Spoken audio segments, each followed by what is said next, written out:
Edhe pse zona e Bilqës dhe fshatrat përreth njihen për prodhimin masiv të ullirit në qarkun e Beratit, prej më shumë se 2 vitesh prodhimi ka pësuar rënje të ndjeshme.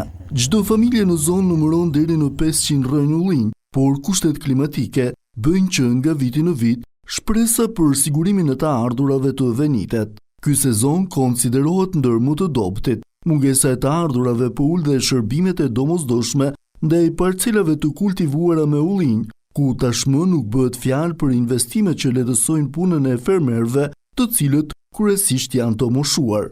Unë si kam vjen fare, 1-3 harka kam vjen vetëm, se s'ka. Dëgjirej nuk më do të as i kuçal. Pse? Po s'bën atë. Unë si kam vjen fare. Kokra, ku të manje 2 harka. Kam 300 rënj. Dhe sa vite ka kjo gjendje? Po, bënja 2 vjet, 3 që s'kemi marrë. Plerat janë të shtrenjta, ilaçet e spërkatjes po janë të shtrenjta, një rënj ulliri që t'i bësh shërbime do 15 dhe 20.000 lekë në vit. 50% të fermerëve e kanë lënë. Nuk i bëj shërbim se sunder, nuk u leverdis.